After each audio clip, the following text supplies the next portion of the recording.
మాటలు చెప్పడానికి సరిపోరయ్యా అనుకుంటూ మహానుభావుడు మన భృగు మహర్షి మంచి మూకురంతో మంచి బలవీరుడుగా బయలుదేరుతూ ఉన్నాడు. ఆయన ఓరి రమణ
మీ అమ్మకోడిరా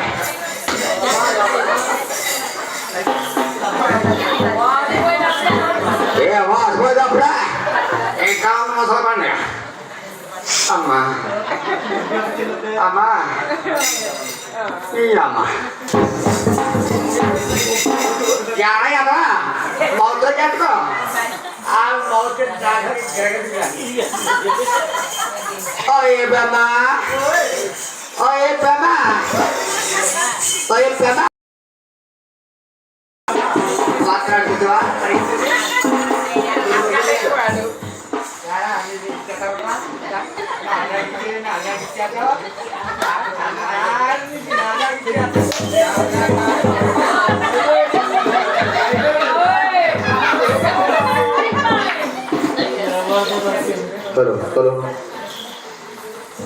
అమ్మా నువ్వు మాత్రం ఎక్కిందా పొద్దున్న కేజీ నూరు వచ్చాను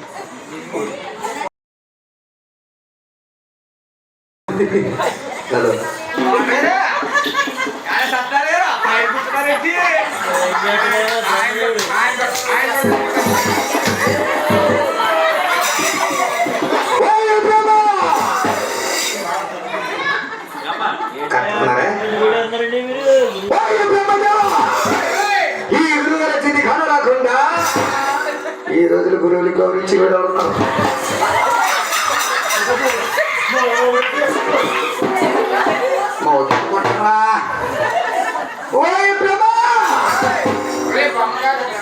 అదే ఓయ్ బ్రహ్మగారా నువ్వు బయలు కూర్చుంటే నాకు బయలుకుంటున్నా. ఓయ్ బ్రహ్మగారా అదిగో సప్త సమయ అన్న కళ్ళ పుస్తకం పైన సరస్వతి దేవిని పక్కన పెట్టుకుని ఏం మీరు వాయించాలంటున్నా బ్రహ్మ. నువ్వు పైకి కూర్చుని సరస్వతి దేవికి కింద కూర్చోబెడతావా? ఓయ్ బ్రహ్మ పట్టి నీకు సాధన పెడతానా? చేపల కూర ఇక చేపల కూర అంటే వచ్చేస్తుందమ్మా సత్యనారాయణ గారు. చేపల కూర అన్నా గడ్డమంటే వచ్చేస్తుంది. ఓయ్ బ్రహ్మ పట్టి నీకు సాధన కలబెడుతున్నా. ఇప్పుడు కాదు నీకు మించింది వెళ్తే మాడట్లేదు.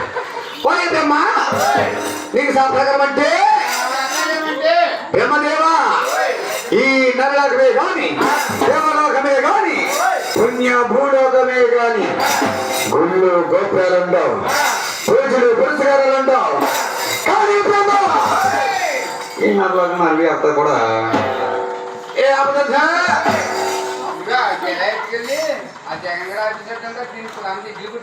దేనికి ఓయ్ బ్రహ్మ ఈ గుళ్ళు గోపురాలు కూడా ఇలా విధంగా ఈ నరలోక నరడి యావత్తు కూడా ఏ ఆపద కలిగిన మధ్యలో బ్రహ్మాన్ని తలుచుకుంటారా తప్ప ఇక పూజ లేని కాక ఇదే నా సప్రకారం.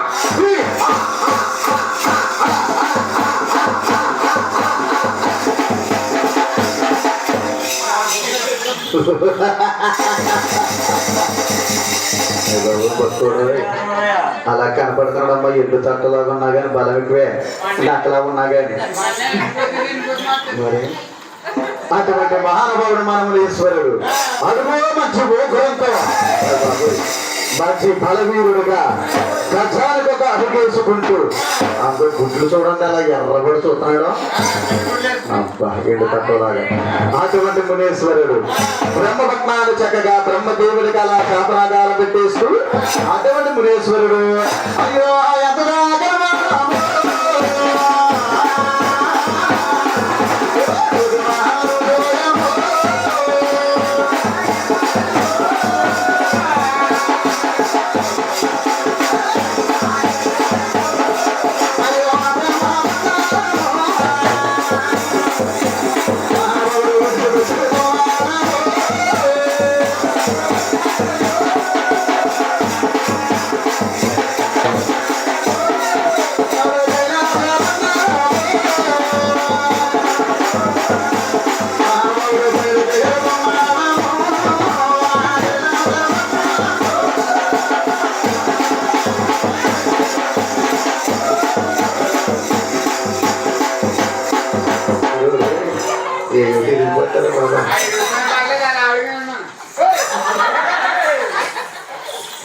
అటువంటి మహానుభావుడు మనములీశ్వరుడు.